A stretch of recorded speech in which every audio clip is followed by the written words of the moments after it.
Hello friends, எல்லோரும் எப்படி இருக்கீங்க? எல்லோரும் ரொம்ப சந்தோஷமாக இருப்பீங்கன்னு நான் நினைக்கிறேன். கர்த்தராகிய இயேசு கிறிஸ்துவின் நாமத்தினாலே உங்களை யாவரும் பார்ப்பதில் மிகுந்த மகிழ்ச்சி அடைக்கிறேன். கர்த்தர் நல்லவர். 5 மாதம் முடிந்து 6வது மாதத்துக்குள்ளாக நாம் கடந்து செல்கிறோம். 5 மாதமும் நம்மளை பாதுகாத்த, நம்மளை ஆசீர்வதித்த தேவன் 6வது மாதத்திலும் நம்மோடு கூட இருந்து நம்மளை வழி நடத்துகிற தேவனாக இருக்கிறார்.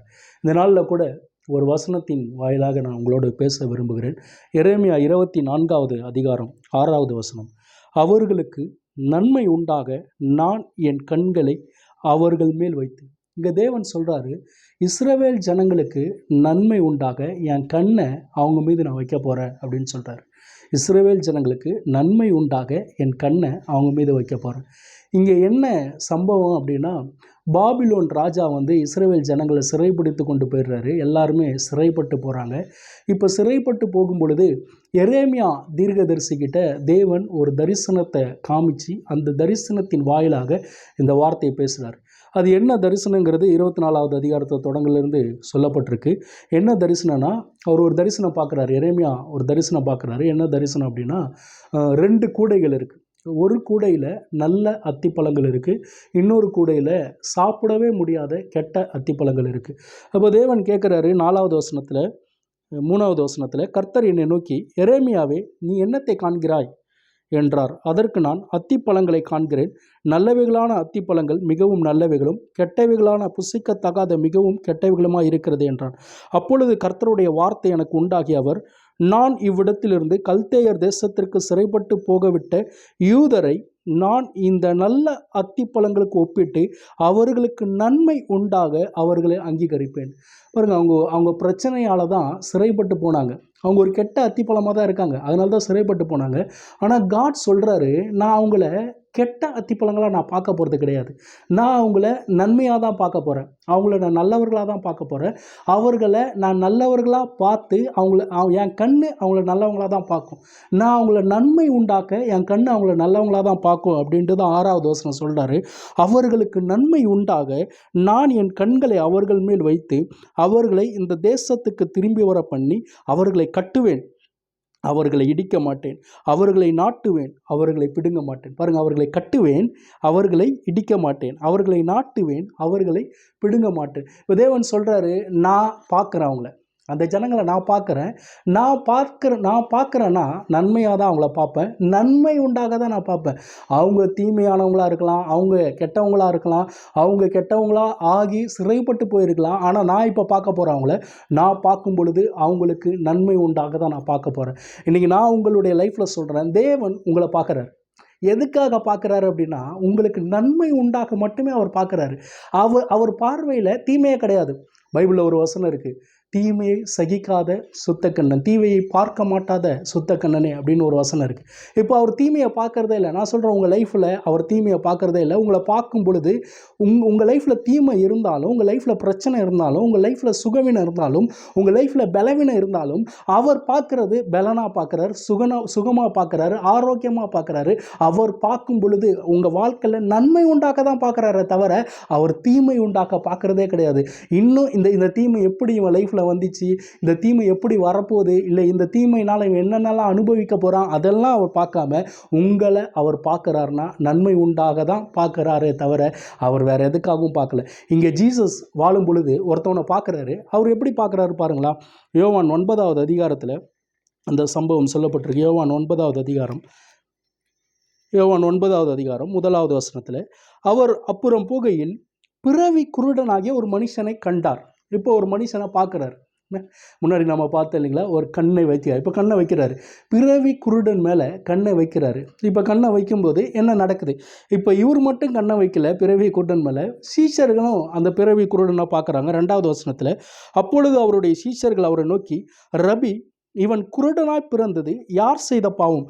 இவன் செய்த பாவமா, இவனை பெற்றவர்கள் செய்த பாவமா என்று கேட்டார்கள். ஆமாம். இப்போ ஜீசஸ் பார்க்குறாரு, சீஷர்களும் பார்க்குறாங்க. இப்போ சீஷர்கள் பார்த்த உடனே என்ன தோணுதுன்னா அவங்களுக்கு, இவன் இப்படி குருடனாக இருக்கிறது யார் செஞ்ச பாவம்? இவன் செஞ்ச பாவமா, இவனுடைய பெற்றோர்கள் செஞ்ச பாவமா? பாருங்கள், இவங்களுக்கு ஒரு ப்ராப்ளம், ஒரு குருடனாக இருக்கிறான், பிறவி குருடனாக இருக்கிறான். அவன் பிறந்ததுலேருந்து ஒரு ப்ராப்ளத்தில் வாழ்ந்துட்டுருக்கான். இப்போ அந்த ப்ராப்ளத்தை பார்க்கும் பொழுது இன்னும் அந்த ப்ராப்ளத்தை டெவலப் பண்ணுறதுக்காக, இன்னும் அந்த ப்ராப்ளத்தை, இந்த ப்ராப்ளம் எப்படி வந்துச்சு, யார் மூலயமா வந்துச்சு, இது இது அவங்க அப்பா அம்மா மூலமாக வந்துச்சா, இல்லை ஜென்ரேஷன் மூலமாக வந்துச்சா, இல்லை தாத்தா பாட்டி மூலமாக வந்துச்சா, இல்லை அவன் மூலமாக வந்துச்சா, யார் மூலமாக வந்துச்சு அப்படிங்கிற மாதிரி கண்ணை என்ன பண்ணுறாங்க, வைக்கிறாங்க. ஆனால் ஜீசஸும் பார்க்குறாரு. ஜீசஸ் பார்த்துட்டு அவங்களுக்கு பதில் சொல்கிறாரு. 3வது வசனத்தில் இயேசு பிரதியுத்தமாக, அது இவன் செய்த பாவமும் அல்ல, இவனை பெற்றவர்கள் செய்த பாவமும் அல்ல, தேவனுடைய கிரியைகள் இவனிடத்தில் வெளிப்படும் பொருட்டு இப்படி பிறந்தான். தேவனுடைய கிரியைகள் இவனிடத்தில் வெளிப்படும் பொருட்டு இப்படி பிறந்தான். இப்போ ஜீசஸ் பார்க்குறாரு. ஜீசஸ் எப்படி பார்க்குறாருன்னா, அவனை பிறவி குருடனாக பார்க்கல, அவனை யாராக பார்க்குறான்னா, இப்போ தேவனுடைய கிரியைகள் அவனிடத்தில் வெளிப்பட போகுது. தேவனுடைய கிரியைகள்லாம் என்ன கிரியைகள்? அவர் நன்மை செய்கிறவராய், பிசாசினால் அகப்பட்ட யாவரையும் குணமாக்குகிறவராய் சுற்றித்திருந்தார். இப்போ நன்மையான கிரியைகளை செய்ய போகிறாரு. இப்போ ஜீசஸ் லைஃப்பில் பார்க்குறாரு அப்படின்னா, அது யார் மூலயமா வந்துச்சு, அந்த பிரச்சனை யார் மூலயமா நடந்துச்சு, இந்த பிரச்சனையினால விளைவுகள் என்ன, அதையெல்லாம் பார்க்காம ஜீசஸ் எப்படி பார்க்குறாருன்னா, அவன் லைஃப்பில் நன்மை உண்டாக்குறதுக்காக பார்க்குறாரு. 38 வருஷமாக படுத்த படுக்கையாக ஒருத்தர் இருக்கான். எல்லாரும் ஐயோ பாவம், 38 வருஷமாக படுத்த படுக்கையாக இருக்கானே, இவனுக்கு ஹெல்ப் பண்ணுறதுக்கு யாருமே இல்லையே, இவன் என்ன செஞ்ச பாவமோ, யார் செஞ்ச பாவமோ அப்படின்னு சொல்லிட்டு இருப்பாங்க. ஆனால் ஜீசஸ் அவனை பார்த்தாரு, எழுந்து நடனார். ஆமென். இப்போ ஜீசஸனுடைய பார்வை, நம் வாழ்க்கையில் தேவனுடைய பார்வை எதுக்கு இருக்குன்னா, நன்மைகள் உண்டாக்க தான் இருக்கே தவிர தீமைகள் உண்டாகல. இல்லை, நீங்கள் இந்த பிரச்சனையை அனுபவிக்கிறீங்க பார்த்தீங்களா, அந்த பிரச்சனை ஏன் வந்துச்சு, எதனால் வந்துச்சு, யார் காரணம், எதுக்கு காரணம் அப்படின்னு சொல்கிறதுக்காக ஜீசஸ் பார்க்கல, அதை நன்மையாய் மாற்றுறதுக்காக ஜீசஸ் பார்க்குறாரு. ஆமென். இன்னைக்கு 6ஆம் மாதத்தில் நான் உங்களுக்கு கட்டளை கொடுக்குறேன். உங்கள் வாழ்க்கையில் தேவன் பார்க்குறாரு. ஆமென். உங்கள் லைஃப்பை தேவன் பார்க்குறாரு, உங்கள் ப்ராப்ளங்களை தேவன் பார்க்குறாரு, உங்கள் வாழ்க்கையை தேவன் பார்க்குறாரு. தேவன் பார்த்து எதுக்காக பார்க்குறாரு? நன்மை உண்டாக்கும்படி பார்க்குறாரு. உங்கள் மீது அவர் கண்களை வைக்கிறார். உங்கள் மீது அவர் கண்களை வச்சிருக்காரு. ஏன்னா நன்மை உண்டாகும்படி, உங்கள் லைஃப்பில் மிகப்பெரிய நன்மைகளை செய்யும்படி தான் தேவன் உங்கள் மீது கண்களை வைக்கிறாரே தவிர தீமைகளை செய்ய அல்ல. இல்லை, இருக்கிற ப்ராப்ளம் எப்படி வந்துச்சின்னு சொல்கிறதுக்காக இல்லை. நான் உங்களுக்கு சொல்கிறேன், உங்களுக்கு இயேசுவின் பார்வை இருக்கா? இயேசுவினுடைய கண்கள் உங்களுக்கு இருக்கா?